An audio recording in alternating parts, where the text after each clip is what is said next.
project sort of came out of something I found on Amazon. Every now and again I troll Amazon to see what's new, what's exciting, inspiration, you know. And as I was looking through, a few little things caught my eye. And these were particularly things like this. Now, I like to have shelves of things just to display, and these little instruments, and they're all made from wood. The main part of the instrument is made from wood and other parts are plastic, and there's some metal in them. But these little instruments that are going to feature in our musical instrument cabinet are just amazing. They all come in their own little case, which is so nice. Everything about these is absolutely spectacular. The details on them. And they're a bit delicate. I don't want to drop it. So, this is the double bass. I mean, it's just so amazing. The detail on it is just incredible for something so small and so lifelike. It comes, as I say, in its own little cabinet, and it's got red velvet. We'll talk about that in a minute. So that's the double bass. They all also come with their own stand. So for the double bass, it has a stand with the bow, which is just amazing. And, you know, it sits on there. So that's the double bass. And I saw the double bass and I liked it, and I thought, oh, I wonder if there are any more of these. So of course I got a bit addicted and I went looking, and if you look you find. And this is the blue guitar. Again, very similar case. And close-up detail.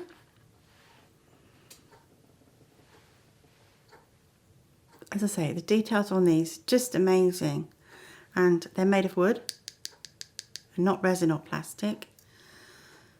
The details on them, I was just amazed. I mean, I could have bought dozens of these, but I decided to stop at 3.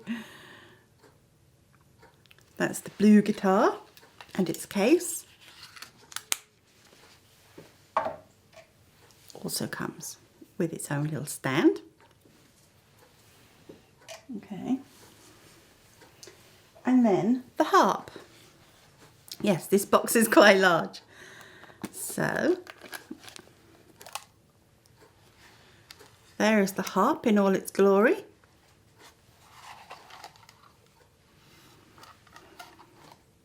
Again, the inside of the box is red. And the little strings are made of like fishing wire. The little pedal on the back is actually made from metal, but just such amazing detail. So nicely made. And that one stands on its own. Okay. So, to continue with the story.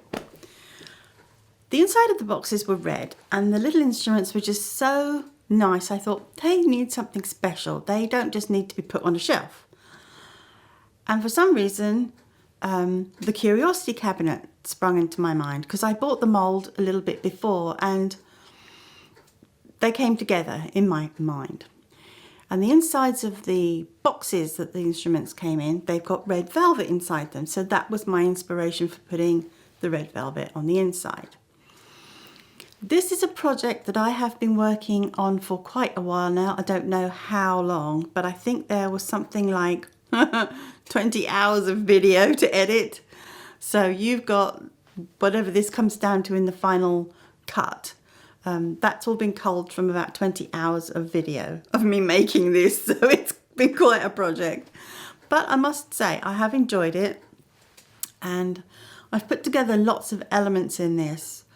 And I've put it in my Christmas videos, although not strictly speaking Christmas. When my husband saw it, he said, oh, that's a bit Christmassy, reminds me of Christmas. And that's probably because of the red velvet inside. and the sort of traditional music stamp that I put on for the background, and just sort of Christmassy traditional instruments. So I thought, yeah, I'll put it in at Christmas. Anyway, that, to cut a long story short, is how this project came about. I have put as many of the things as I can in the descriptions list, but you only get so many characters. So I've put in, I think, everything. Anything I haven't put in, let me know and I will give you the link. Okay, that's enough about that. Let's get on with this project.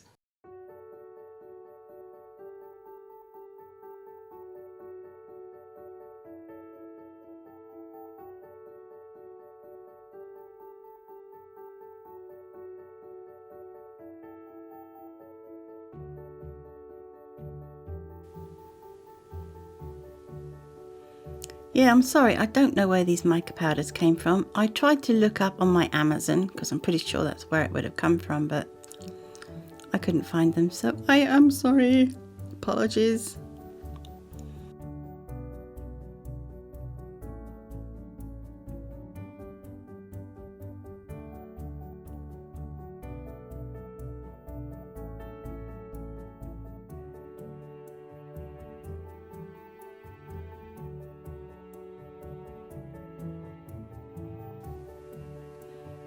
So I must say, these moulds are very, very sturdy. And because they have so much tiny little details in them, it would be good for you to spend a lot of time doing what I'm about to do. With a silicone tool, just try and get in all those little nooks and crannies, because, as I say, there is just so much detail on these things.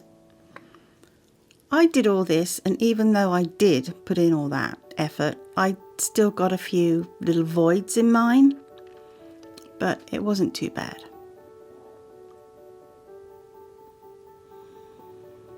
Obviously you need to make 2 of these. So you get 1 mould of the frame itself and 1 mould of the doors.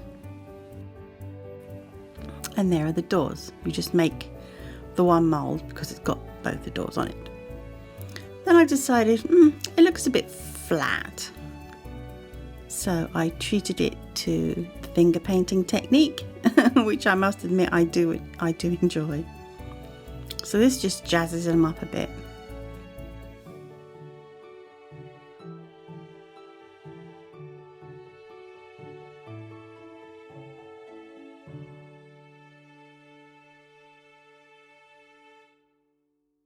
And obviously you apply it to both pieces like this and the doors.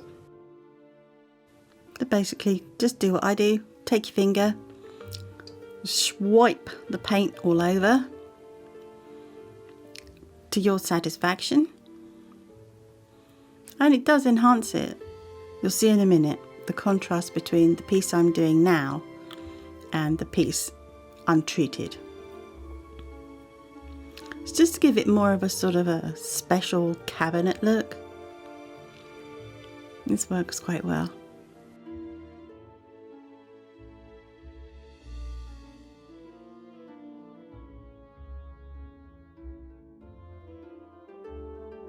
Don't forget to do the edges.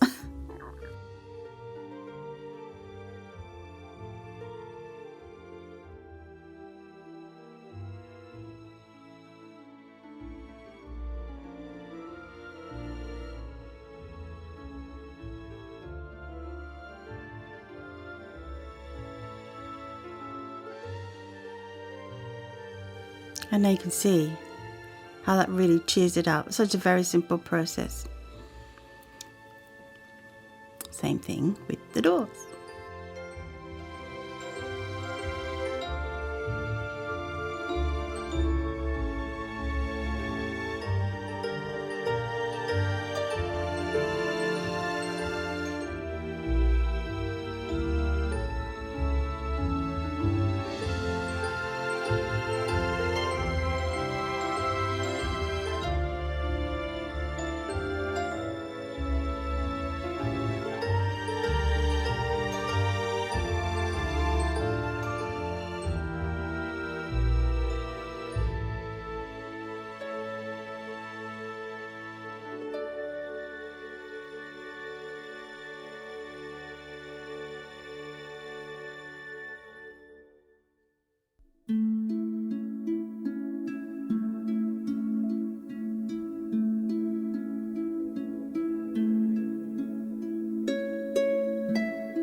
Now I chose this colour because it's not exactly the same as the colours that I did for the frame and the doors. I thought it would be a nice contrast.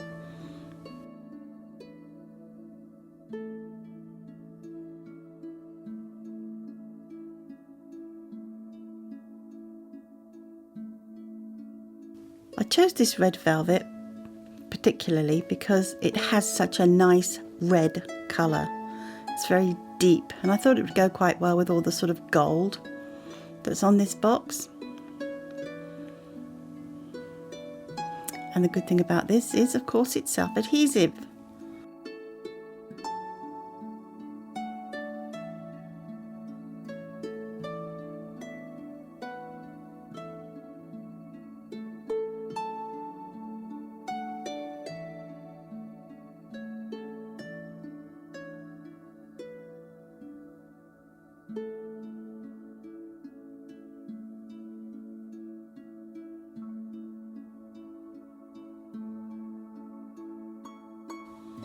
Giving it a haircut, trimming it up a bit.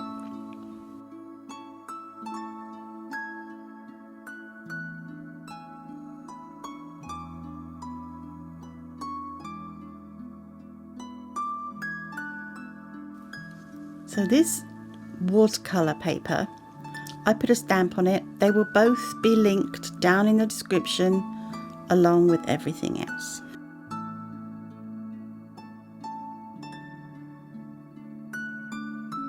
And I just put the paper, positioned it so that most of the stamp would fit in the box. And this was done by sort of trial and error, as you can see.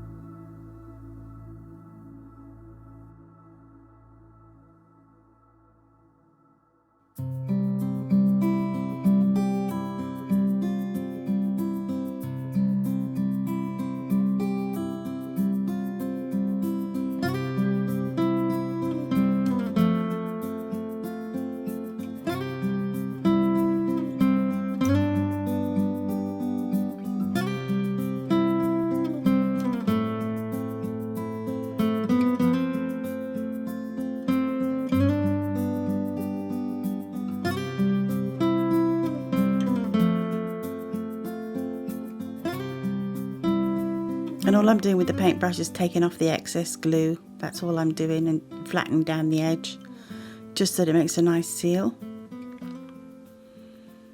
And it's starting to come together.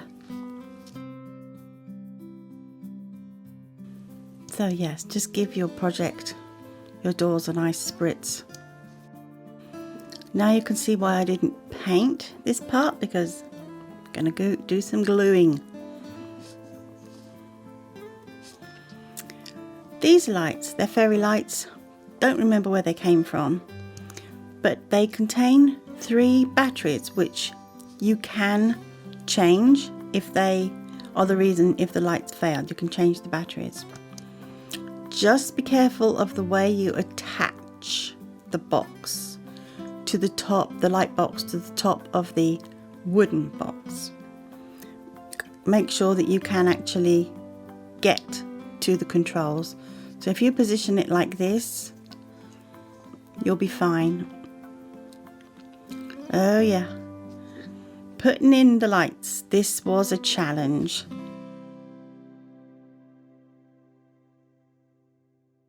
Just make a rough template to make sure that you cover that little archway in the top. And use your red velvet on this card to fill it in.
Now positioning for the doors, just to make sure that they are fitting properly.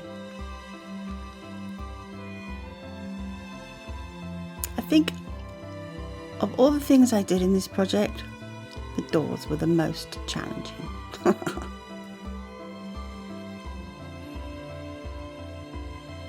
Okay, so now here's the bit where we cover up the rest of the frame with the paint.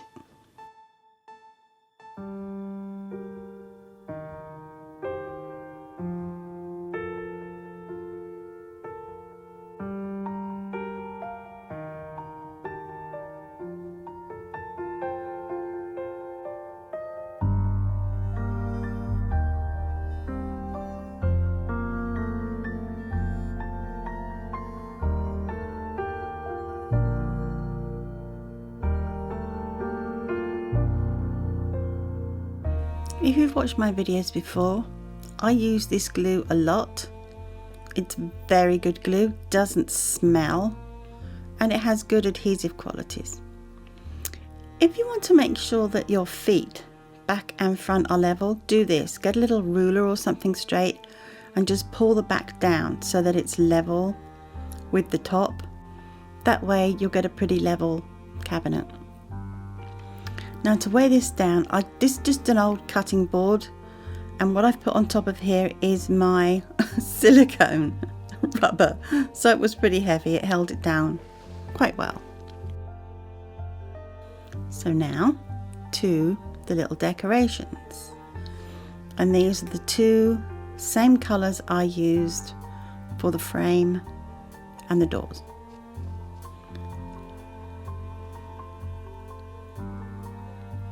This was quite a challenge too, because the pieces on here, they are very, very tiny and highly detailed.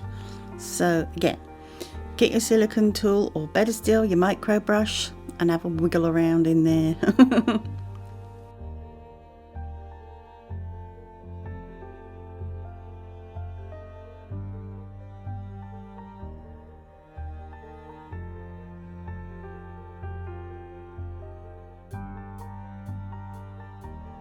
So you need to make 2 of this mould, because these little decorations go on each side.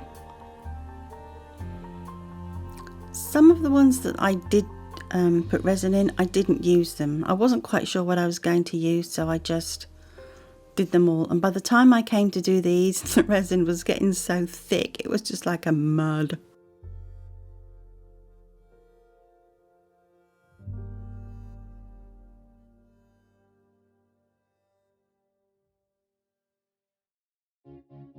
Now you can see with this mould, even though it looks like the pieces are joined together, they are not.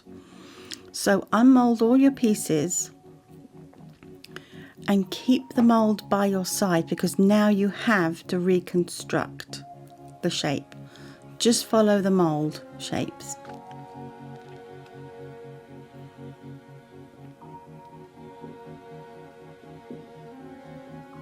And you'll see what I mean in a little while when you see how I put them together.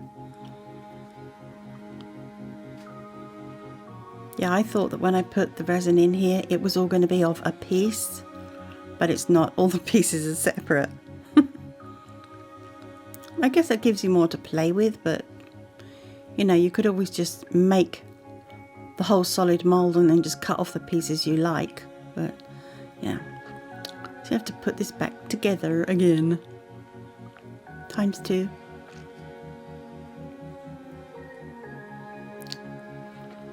I did these, but I didn't actually use those.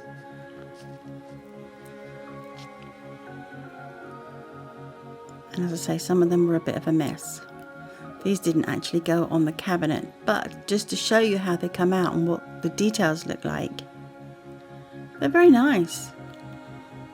Got a few voids in there because, yeah, it's very difficult to get all the bubbles out and to get all the details in.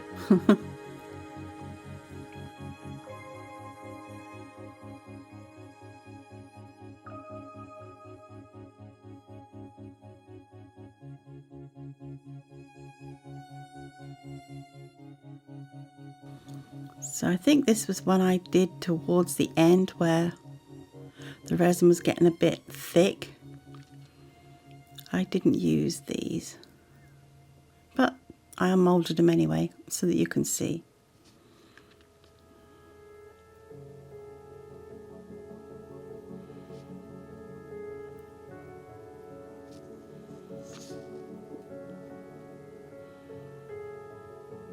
And there's a collection of all the best bits.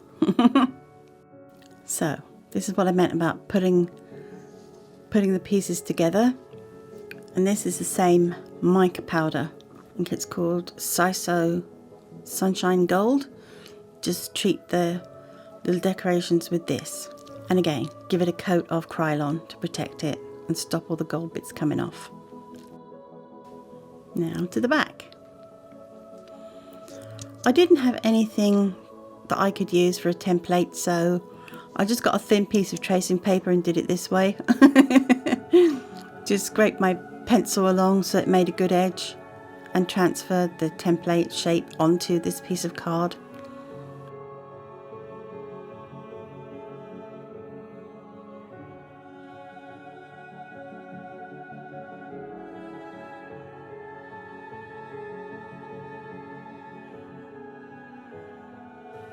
Now I covered both sides of this with red velvet, but you only really need to do one side if you don't want to waste your red velvet. You could just do the top piece because you're going to put glue on it, and you'll see what I mean in a minute.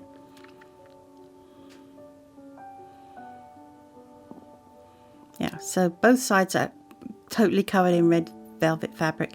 If you don't want to waste it, then just do the top of the inside. My favourite glue.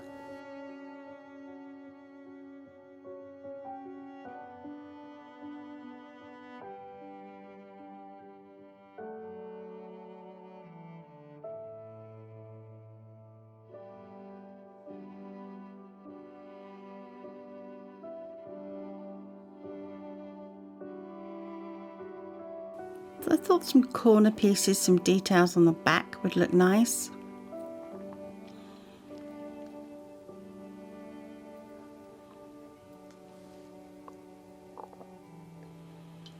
And be careful because there are two different designs. So when you do them, make sure they match diagonally.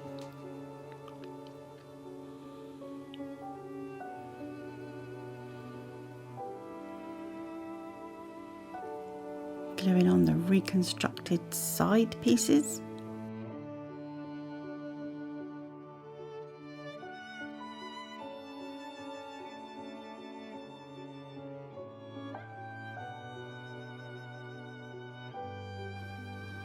So the doors, yes, very challenging.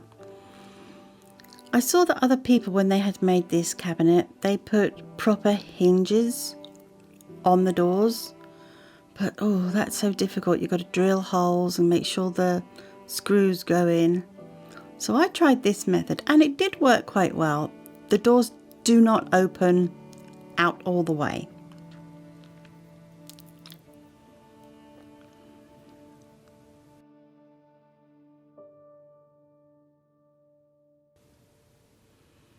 Now, so this is my idea of hinges.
So having made one hinge, of course, you have to do exactly the same so that you end up with 2.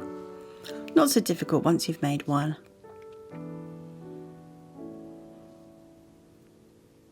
But try to get them as close to identical as possible.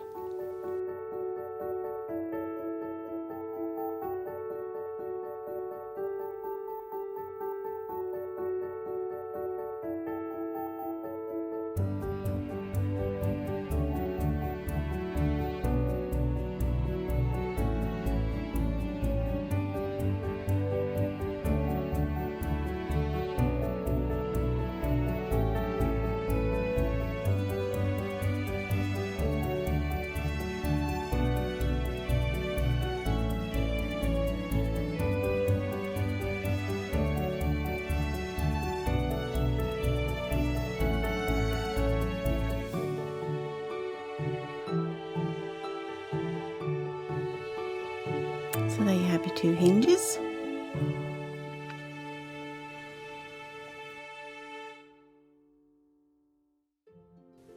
Yep, my favourite glue.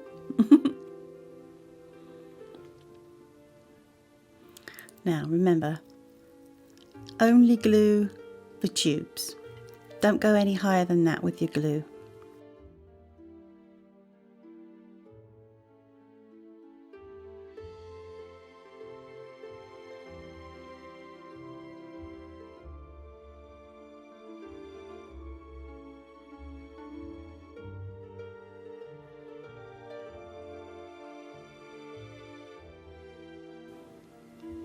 So yeah, putting the doors on was a bit of a challenge because I'm sort of thinking this out as I go along. And sometimes when you do that, when you've never made something before and you're sort of on the fly and kind of thinking, oh, what should I do? What should I do? You do try things and sometimes, you know, they don't always work, but this did.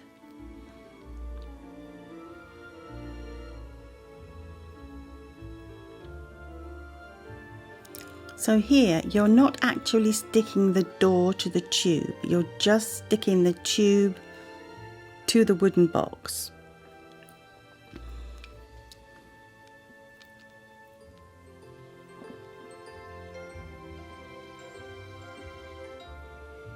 And repeat on the other side, of course.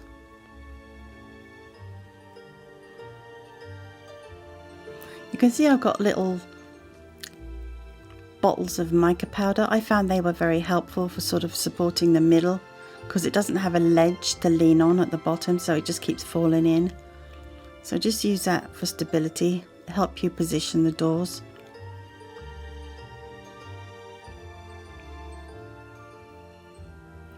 And try to clean up any excess mess you make as you go along.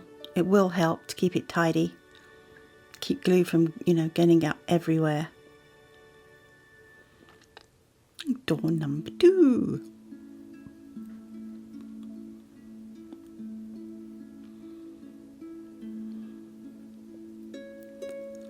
So at this point you want to make sure the doors are both lying flat to the wooden box and that the top, where that sort of archway is, everything is all lined up and level.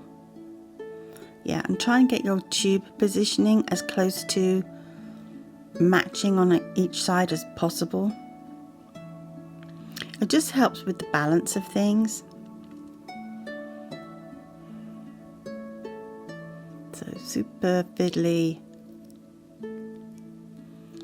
Yeah, just try and level everything up.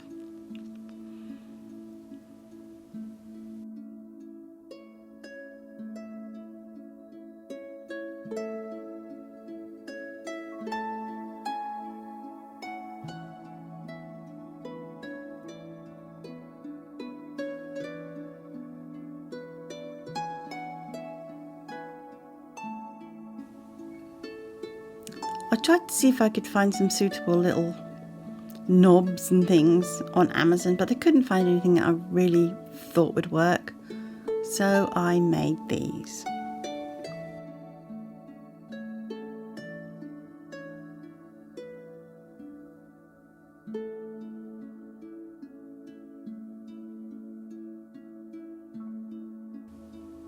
Yeah, and of course the rhinestone doesn't want to cooperate. It's so tiny.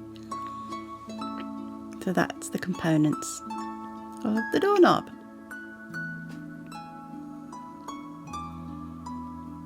This diamond trim around the doors, you didn't see me put it on, but I happened to go to Walmart one day and I saw this in a bargain bin, I think it was, or something. And although I couldn't find it on Amazon or anywhere else, I've put as many details from the back of the package in the description below, so that if you should go to Walmart and you see something that looks like this, you'll have a pretty good idea of whether you've got the same product or not. Anyway, what I'm doing here is, because the little diamonds stand a little bit proud of the door, it was difficult to get the doorknob to stay flat. So I just took out a couple of little diamonds just to make it flatter. And they sit better.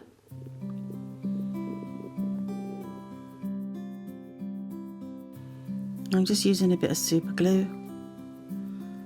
Not my favourite stuff, because I usually end up gluing myself to what I'm trying to stick on.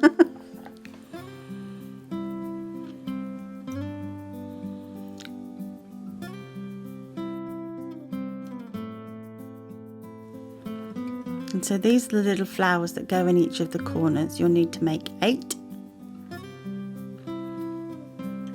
And this is what they're made of.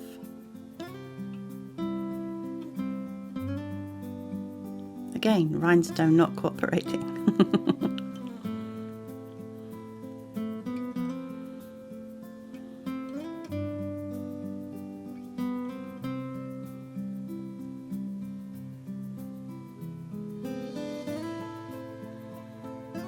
This was just a little extra piece that I found from one of my moulds, and I just stuck it in the shape at the back. What you see me doing here is using sticky tape to secure the wire to the door, and this is tricky because we're going to use UV resin in a minute to attach the wire to the door. You know, once you've put that piece of paper in at the back and you've glued it down, you hope and pray you don't drop anything on it.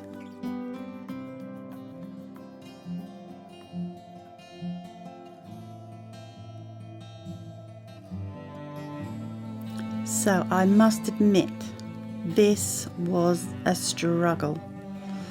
First of all, I couldn't think of anything like glue, like the 3-in-1 glue that I could use, because it was just, I did try it, but it was so messy. I ended up getting it everywhere and I was afraid that I would spoil what I've done. So I decided UV resin was the answer. I do have a UV pen light, but could I find it? No, I could not. So I decided to use this little tiny UV lamp, and luckily it went inside. I also decided to put the piece of cardboard over the top to try and keep more of the UV light in, plus to protect my eyes.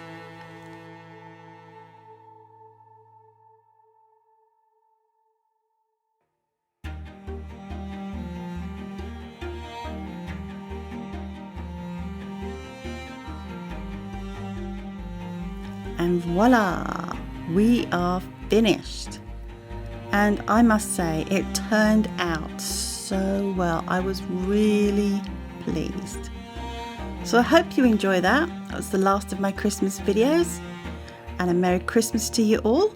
And I will see you all in the new year.